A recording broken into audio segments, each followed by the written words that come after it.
À domicile, on a de plus en plus de gens isolés. Voilà, les enfants travaillent. Et loin, voilà. Ça n'existe plus, ça. Très rarement, ça existe encore un peu. Mais les configurations où tout le monde est dans le village, c'est presque plus ça. Et donc, on a des aidés qui sont tout seuls, voilà. Et du coup, il y avait des manquements grandissimes. Moi, ça a été une expérience que je voulais faire parce que je travaille en EHPAD aussi. Donc, en particulier sur les secteurs protégés. Et donc, du coup, je sais à quel point c'est compliqué. L'institutionnalisation est compliquée, à la fois pour la personne aidée et à la fois pour l'aidant. Après, la volonté de rester à la maison, elle est encore plus marquée, moi, je trouve, dans le milieu rural, parce que c'est des gens qui ont vécu toute leur vie dans la même maison. Le fait de créer l'EHPAD hors les murs, c'est d'augmenter la capacité à accompagner les personnes âgées dans un maintien à domicile. Trop souvent, on se retrouve avec des personnes âgées qui ne peuvent plus rester à domicile parce que soit on n'a pas anticipé les difficultés du logement, soit on n'a pas anticipé les difficultés de la maladie. Et le médecin traitant qui reste le chef d'orchestre de ce maintien à domicile n'est pas toujours en capacité, au regard de ces différentes activités, de coordonner. Dans la gestion à domicile, il y a beaucoup de craintes, notamment de chute en général, d'isolement, de solitude. Il y a beaucoup d'angoisses qui peuvent être aussi liées aux familles, de se dire qu'elles ne vont pas gérer, qu'elles ne vont pas y arriver. Donc ça vient de créer du soutien pour tout ça. Et donc voilà, on vient maintenir le plus longtemps possible la personne à domicile, en tout cas on essaye, en faisant en sorte qu'il y ait de la réassurance sur les enregistrements, sur le risque de chute, sur les accompagnements, et puis en maintenant, si possible, l'objectif c'est de maintenir une vie sociale, si on peut leur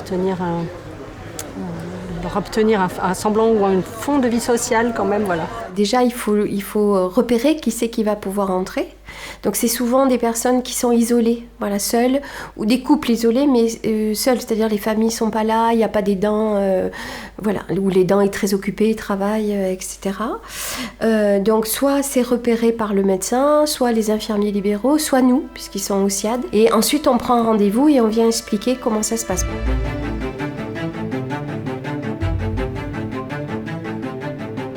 À domicile, il y a des grands manquements au niveau de la sécurité. Les gens sont vraiment très très seuls et du coup on est venu renforcer ça. Pour entrer dans le dispositif, il faut c'est la télé-alarme, c'est-à-dire le solem, la montre ou le médaillon, qui est le détecteur de chute, qui va mettre en place justement toute cette domotique. Donc la domotique, ça va être des capteurs de mouvement. Ça va être aussi tout ce qui va être des chemins lumineux, c'est-à-dire pour que quand la nuit se lève, ça se détecte et qu'ils n'ont pas besoin d'allumer la grande lumière qui parfois éblouit et peut être une source de chute. Ça va être des capteurs dans le lit pour savoir à quel moment ils vont aller se coucher, à quel moment ils vont se lever. Je suis assis sur un capteur sur le lit, qui veut dire que si je me levais la nuit, tout de suite... 7 jours sur 7, nuit et jour, c'est filmé tout de suite. Ils disent attention, le monsieur s'est levé, alors ils attendent, il revient plus se coucher.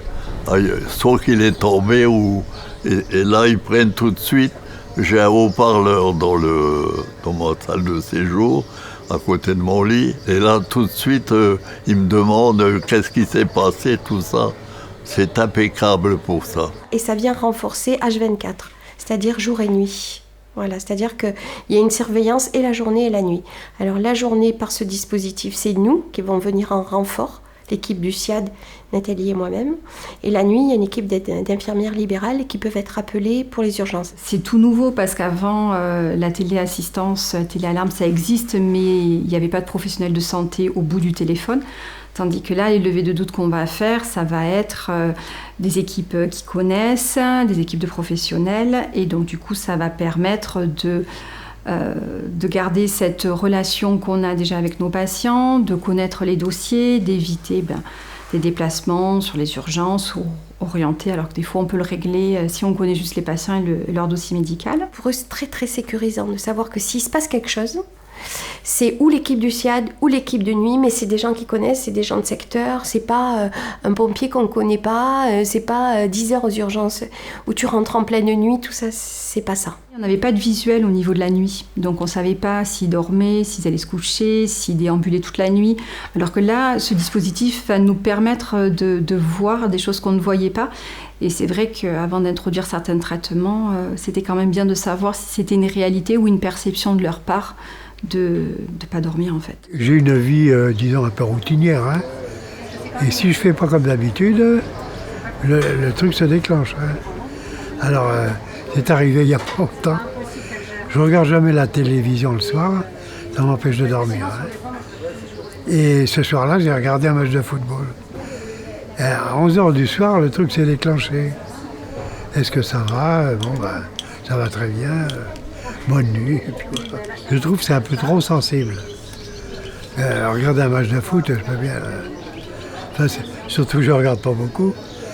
Bon, ben, ce soir-là, j'ai regardé. Et ça s'est déclenché. Je me sens pas prisonnier, mais un petit peu quand même. Mais c'est pas pour moi le bénéfice. C'est ma fille. Elle sait que son père est en sécurité. Je suis en sécurité. Hein. On travaille beaucoup l'intrusion parce que pour eux c'est très intrusif, ce genre de choses.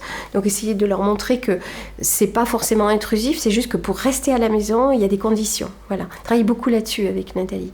Leur expliquer, ok, restez à la maison, c'est votre choix, nous c'est le nôtre. Mais pour ça, il faut accepter, plus ça va, plus il faut accepter certaines choses. Après, on a les capteurs dans le frigo, parce qu'aussi on a eu des problèmes au niveau de tout ce qui est nutrition. Donc, savoir combien de fois le frigo est ouvert par jour. Alors, ça ne veut pas dire ce qu'il va manger, mais on va savoir que si un frigo n'est pas ouvert de la journée, on peut comprendre qu'on a une perte de poids, on peut comprendre des choses auxquelles on n'avait pas accès. Ce que je trouvais aussi intéressant, c'est que le fait qu'on ait beaucoup d'informations, c'est-à-dire sur comment ils dorment, comment ils circulent dans leur habitat, comment ils se nourrissent, ça nous a permis aussi de voir que, en tant que soignant, on n'avait plus besoin de poser ces questions. Parce que c'est vrai que quand on vient faire des soins, on pose toujours les mêmes questions, malheureusement, et ça peut être aussi pour eux un peu un regard qui est insistant. Est-ce que vous avez bien mangé? Est-ce que vous avez bien bu? Est-ce que vous avez bien dormi? Enfin, toutes ces questions qui, des fois, coupent la relation entre soignants-soignés, alors que là, avec ces indications, ça nous permettait de passer toutes ces questions parce qu'on pouvait y répondre et d'être peut-être un peu plus dans la relation.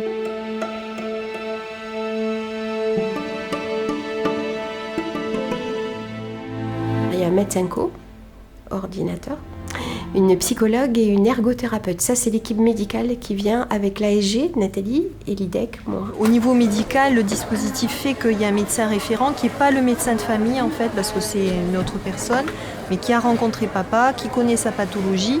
Et en cas de, par exemple, la nuit, un problème respiratoire, cardiaque ou autre, cette personne, elle est à même de donner des conseils au SIAD qui est prévenu immédiatement ou à l'équipe médicale qui va venir. Voilà. Il y a eu par exemple l'intervention de la psychologue qui est venue, qui a vu plusieurs fois papa parce que c'était le moment où ça allait pas, c'était le rappel du décès de ma maman, tout ça, ça allait pas.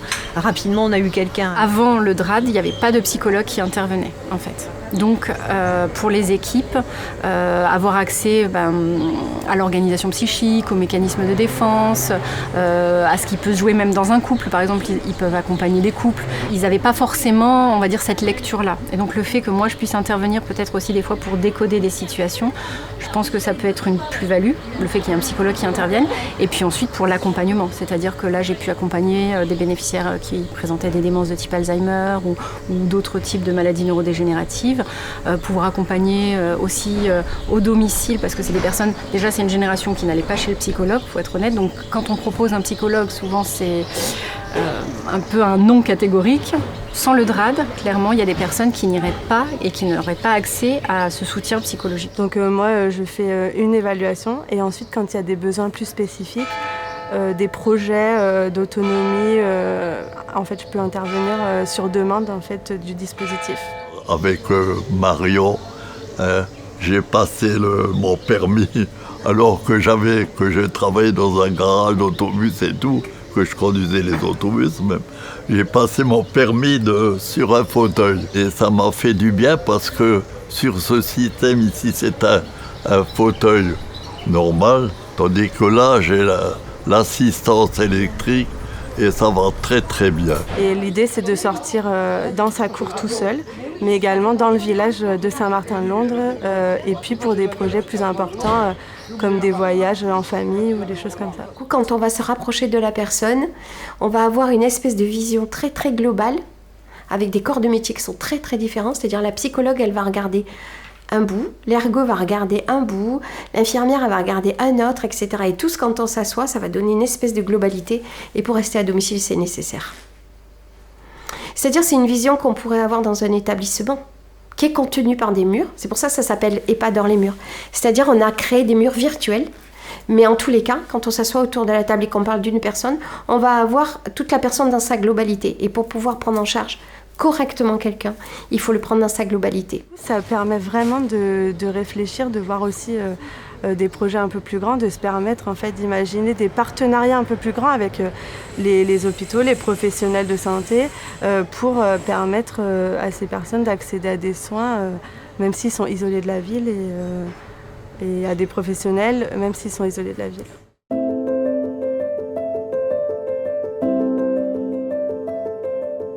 Il y a aussi toutes les activités qu'on a proposées sur le service du dispositif. Donc il y a la balnéothérapie, on a la musicothérapie, on a la réalité virtuelle, on a une art-thérapeute. C'est très libre, c'est pas forcé du tout, c'est très expliqué aux personnes, mais après ils adhèrent ou ils adhèrent pas. Par contre, il s'est régalé sur les activités d'art-thérapie qui lui ont été proposées avec la création de choses, d'objets, de dessins, de peintures, de choses comme ça. Voilà. C'est un accompagnement thérapeutique via les médiums artistiques, l'objectif étant le soin, vraiment un soin psychique, psychocorporel même, puisque voilà, on travaille vraiment aussi sur la sensorialité, les 5 sens, et sur l'imaginaire, sur tous les domaines en fait de l'être. Ça me fait passer 2 heures avec elle à faire de la peinture ou à faire du tricot ou à faire toutes les choses que j'ai toujours aimé faire.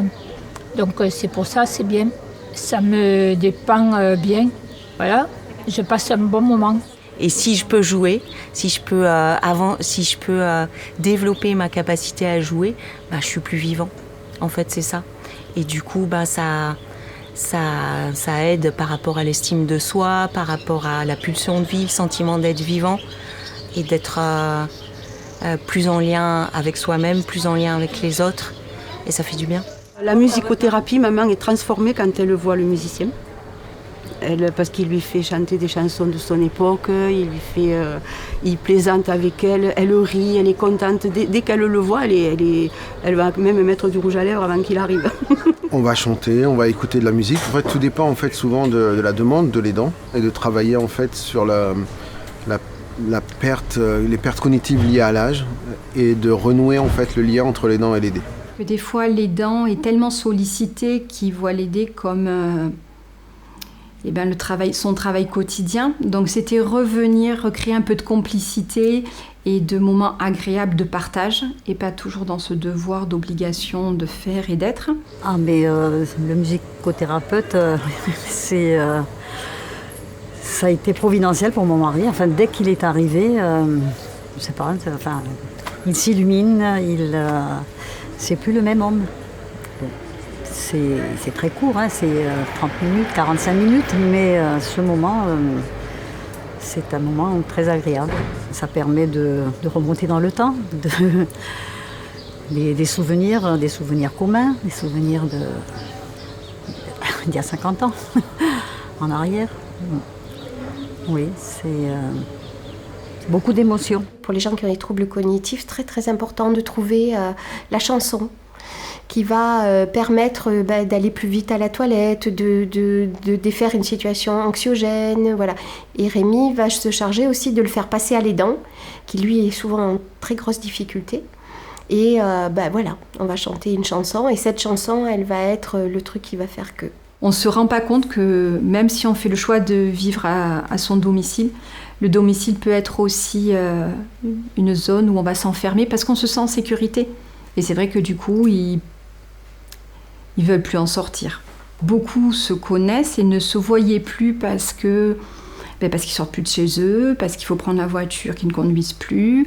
Donc du coup, on a recréé des groupes et c'est vrai que moi, la première fois que j'ai créé le premier groupe, et ça a été rempli d'émotions parce que quand ils se sont dit bonjour, ils pleuraient quoi. Ils pleuraient de joie de se retrouver en se disant je pensais qu'on ne se reverrait plus. Bon, il y a la convivialité, de voir du monde déjà. Et puis on s'intéresse à ce qu'on fait. J'ai retrouvé une famille. À mon sens, c'est vraiment trouver d'autres formes d'accompagnement pour ne pas être juste dans l'accompagnement médical pur, médicaments, mais trouver d'autres types d'accompagnement plus holistiques, plus global. C'est-à-dire on ne fait pas de l'animation pour faire de l'animation. On fait de l'animation avec des thérapeutes, ce qui fait qu'on va aller aussi chercher leur avis de thérapeute. Voilà, qu'est-ce qu'ils voient, qu'est-ce qu'ils observent, pour que nous, on soit plus ferme, toujours plus ferme.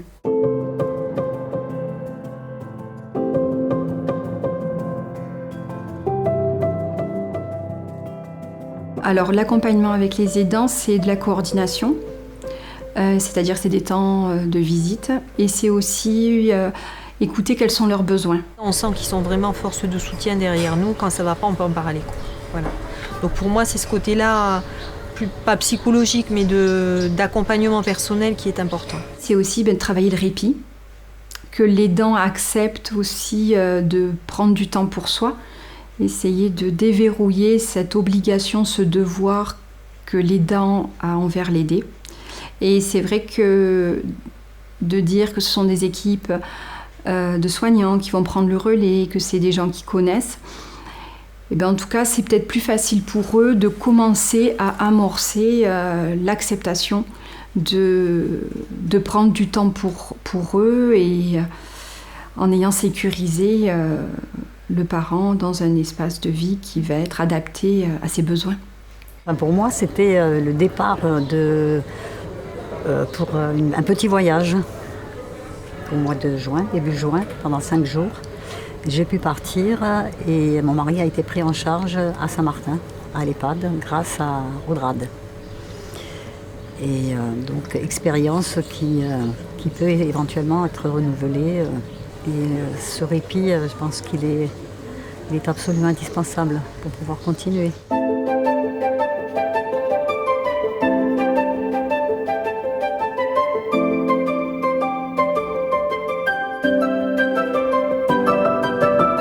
Avant, je me sentais bien seule, démunie, avec aucune perspective. Et là, le DRAD,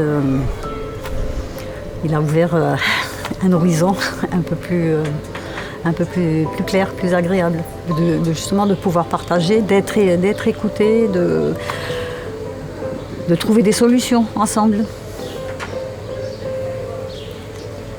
Pour un mieux, parce que on sait que l'avenir, de toute façon, n'est pas rose. Alors, si on peut l'égayer un petit peu, je pense qu'il ne faut pas hésiter à accepter toutes les propositions. En fait, maman habite dans la maison où elle est née, et donc son souhait, c'est de rester jusqu'à la fin dans sa maison.